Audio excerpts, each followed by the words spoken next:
In the quiet town of Hollow Creek, there was an old legend that the children whispered about during recess. The tale spoke of Mr. Mouse, a sinister figure who haunted the old bakery on Maple Street. The bakery had been closed for decades, its windows boarded up and its walls covered in ivy. No one dared to go near it, especially at night, for fear of encountering Mr. Mouse. Lily and Ben, two adventurous siblings, were fascinated by the story. On Halloween night, fueled by curiosity and a bit of bravado, they decided to explore the abandoned bakery. Armed with flashlights and a backpack filled with snacks, they made their way to the decrepit building. The moon cast eerie shadows as they pried open a loose board and slipped inside. The interior was dark and dusty, with the faint scent of stale bread lingering in the air.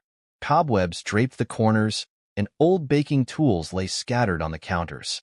"It's just an old bakery," Lily whispered, trying to reassure herself. As they ventured deeper, they found a hidden door behind a stack of flour bags. The door was small, just big enough for a child to squeeze through. Intrigued, they pushed it open and crawled inside. To their surprise, they found themselves in a narrow, winding tunnel. The tunnel seemed to go on forever, twisting and turning until they emerged into a large underground chamber. The chamber was filled with strange, old-fashioned toys and dusty furniture. In the center stood a grand, ornately carved chair, and sitting in it was a small figure with glowing eyes and a malevolent grin. "Welcome, children," the figure hissed. "I am Mr. Mouse, and you found my secret chamber." Lily and Ben froze in fear as Mr. Mouse stood up, his form growing larger and more menacing with each step. His eyes glowed brighter, illuminating the chamber with an eerie light. "I've been waiting for visitors," he said, his voice dripping with malice. "It's been so long since I've had company."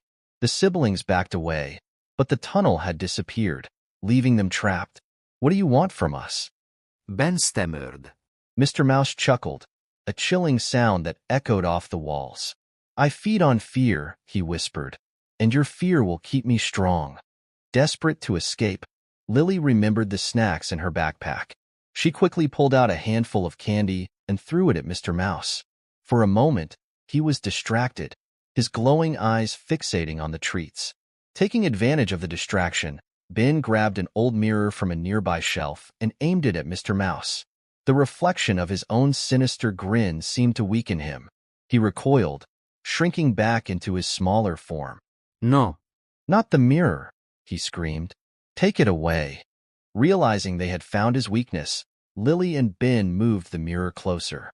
Mr. Mouse shrieked and thrashed, his form dissolving into a wisp of dark smoke. The chamber began to tremble, and the toys and furniture rattled as if the very foundation of the place was collapsing. "Run!"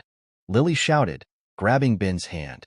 They sprinted back the way they came, the tunnel reappearing before them. They crawled through as fast as they could, the sounds of Mr. Mouse's wails echoing behind them. They burst out of the bakery and into the cool night air, slamming the loose board back into place. Breathing heavily, they looked at each other with wide eyes. "We have to tell everyone," Ben said, his voice shaking. The next day, they shared their terrifying adventure with the townspeople.